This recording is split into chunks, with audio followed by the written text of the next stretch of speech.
ഇന്നത്തെ നമ്മുടെ വീഡിയോ ചോറിൻ്റെ ഒക്കെ കൂടെ കഴിക്കാൻ വേണ്ടിയിട്ട് എളുപ്പത്തിൽ ഉണ്ടാക്കാൻ പറ്റുന്ന നല്ല ടേസ്റ്റി ആയിട്ടുള്ള ഒരു തക്കാളി കറിയുടെ റെസിപ്പിയാണ് കേട്ടോ. തക്കാളി കറി നമ്മൾ കൂടുതലും എളുപ്പത്തിൽ ഉണ്ടാക്കുന്നത് തന്നെയാണ്. പക്ഷേ ഈ ഒരു രീതിയിൽ ചെയ്ത് നോക്കാത്തവർ തീർച്ചയായിട്ടും ചെയ്ത് നോക്കണം കേട്ടോ. നല്ല ടേസ്റ്റ് തന്നെ ഉണ്ട്. നല്ല ചൂടുള്ള ചോറിൻ്റെ ഒക്കെ കൂടെ ഇങ്ങനെ കൂട്ടി കുഴച്ച് കഴിക്കുന്ന സമയത്ത് ഈ ഒരൊറ്റ കറി മാത്രം മതിയാവും കേട്ടോ.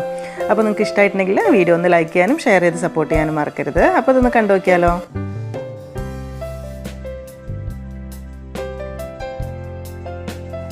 അപ്പോൾ ആദ്യം തന്നെ ഒരു 2-3 ടേബിൾ സ്പൂൺ വെളിച്ചെണ്ണ ചൂടായി വരുന്ന സമയത്ത് ഇതിലേക്ക് ഒരു ഇത്തിരി കടുക് ഇട്ടിട്ട് ഒന്ന് പൊട്ടിച്ചെടുക്കാം.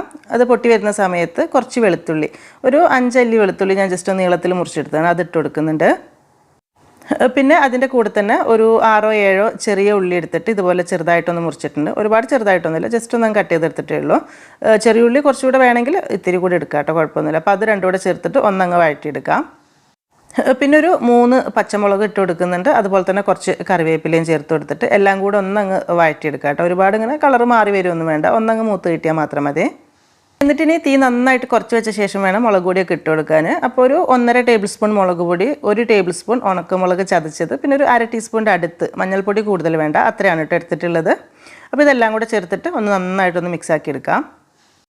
നല്ല എരിവുള്ള മുളക് പൊടിയാണെങ്കിൽ ഒരു 1 ടേബിൾ സ്പൂൺ മതിയാവും കേട്ടോ. ഞാനിപ്പോൾ ഈ കാശ്മീരിയും അതുപോലെ തന്നെ നമ്മൾ നോർമൽ മുളക് പൊടിയും കൂടെ മിക്സ് ആക്കിയിട്ടുള്ളതാണ് 1.5 ടേബിൾ സ്പൂൺ എടുത്തിട്ടുള്ളത്.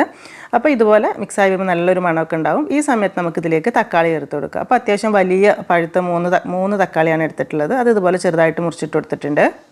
ആ ഒരു തക്കാളി മുളക് പൊടിയൊക്കെ ആയിട്ട് നല്ലോണം ഒന്ന് മിക്സ് ആക്കി എടുക്കുക.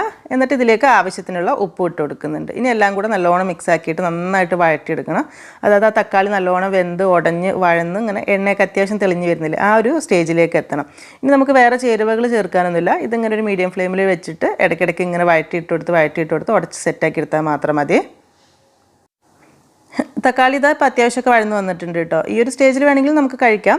ചോറിൻ്റെ കൂടെ കുറച്ച് ചാറോട് കൂടിയിട്ടുള്ള ഒരു കറിയായിട്ട് വേണമെങ്കിലും എടുക്കാം. പക്ഷേ ഞാൻ കുറച്ചുകൂടെ കൂടുതൽ സമയം വെച്ചിട്ട് ഇത്തിരി കൂടെ ഒന്ന് വറ്റിച്ചെടുക്കുന്നുണ്ട് കേട്ടോ. അപ്പോൾ ഇടയ്ക്കൊന്ന് ഇളക്കിയിട്ട് കൊടുക്കേണ്ട കാര്യം മറക്കരുത്. അങ്ങനെ ഇതാ കുറച്ച് സമയം കഴിയുമ്പോഴേക്കും ഇതിലുള്ള ഒരു വെള്ളമൊക്കെ വറ്റിയതാ ഈ ഒരു രീതിയിലേക്ക് ആയിട്ടുണ്ടാവും കേട്ടോ. അപ്പോൾ ഞാൻ ഇനിയും വറ്റിച്ചെടുക്കുന്നില്ല. ഈ ഒരു സ്റ്റേജിൽ ഗ്യാസ് ഓഫ് ചെയ്യാണ്. കാരണം നമുക്ക് ചോറിൻ്റെ കൂടെ കൂട്ടി കഴിക്കാൻ ഇത് പാകമായിരിക്കും. നല്ല അടിപൊളി ടേസ്റ്റ് തന്നെയായിരിക്കും കേട്ടോ. ഇനി ഗ്യാസൊക്കെ ഓഫ് ചെയ്ത ശേഷം ഒരു 1/2 ടീസ്പൂണിൻ്റെ അടുത്ത് വെളിച്ചെണ്ണ കേട്ടോ, വളരെ കുറച്ച് മതി. ആ ഒരു പച്ച വെളിച്ചെണ്ണയുടെ ഒരു ടേസ്റ്റ് കിട്ടാൻ വേണ്ടിയിട്ട് മാത്രം. അപ്പോൾ അതുകൂടെ ചേർത്തിട്ട് നല്ലോണം മിക്സ് ആക്കി എടുത്തു കഴിഞ്ഞാൽ നമുക്ക് ചോറിൻ്റെ കൂടെയൊക്കെ ഇത് സെർവ് ചെയ്യാം. പിന്നെ ഈ ഒരു തക്കാളി ശരിക്കും ഒരു ചമ്മന്തി പോലെ കഴിക്കാം. ഒരു ഇത്തിരി മതി കേട്ടോ. ശരിക്കും പറഞ്ഞാൽ 1 ടേബിൾ സ്പൂണൊക്കെ മതി നമുക്ക് ഒരു ഇത്തിരി ചോറിൻ്റെ കൂടെ കൂട്ടിക്കൊഴിച്ച് കഴിക്കാനായിട്ട് കേട്ടോ. അതുപോലെ തന്നെ ദോശയുടെ ഇഡ്ഡലിയുടെ ഒക്കെ കൂടെ കഴിക്കാനും ടേസ്റ്റുള്ള ഒരു ചട്നി ആയിട്ടൊക്കെ വേണമെങ്കിൽ നമുക്ക് കഴിക്കാം. അപ്പോൾ ഞാനിപ്പോൾ നല്ല ചൂടുള്ള ചോറിൻ്റെ കൂടെ തന്നെയാണ് ഈ ഒരു തക്കാളി കറി എടുക്കുന്നത് കേട്ടോ. അപ്പോൾ നിങ്ങൾക്ക് ഇഷ്ടമായി എന്ന് തന്നെ വിചാരിക്കുന്നു. അപ്പം ഞാൻ പറഞ്ഞതുപോലെ തന്നെ ഒരു ചോറിൻ്റെ കൂടെ കഴിക്കുമ്പോൾ ഇത് മാത്രം ആണെങ്കിലും നല്ല ടേസ്റ്റാണ്. പിന്നെ ഒരു ഉണക്കമീൻ വറുത്തതോ എന്തെങ്കിലും ഒരു ഇത്തിരി തോരനൊക്കെ ഉണ്ടെങ്കിൽ വേണമെങ്കിൽ എടുക്കാം, അത്രയേ ഉള്ളൂ കേട്ടോ. അപ്പോൾ നിങ്ങൾക്ക് ഇഷ്ടമായി എന്ന് വിചാരിക്കുന്നു.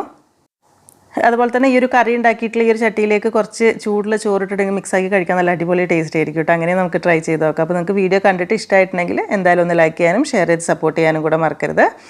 അതുപോലെ തന്നെ ചെയ്ത് നോക്കുന്നുണ്ടെങ്കിൽ ഫീഡ്ബാക്ക് അറിയിക്കാനും. അപ്പോൾ എന്തായാലും എന്നത്തെയും പോലെ തന്നെ നല്ല നല്ല റെസിപ്പീസായിട്ട് നമുക്ക് പുതിയ വീഡിയോയിൽ കാണാം. താങ്ക്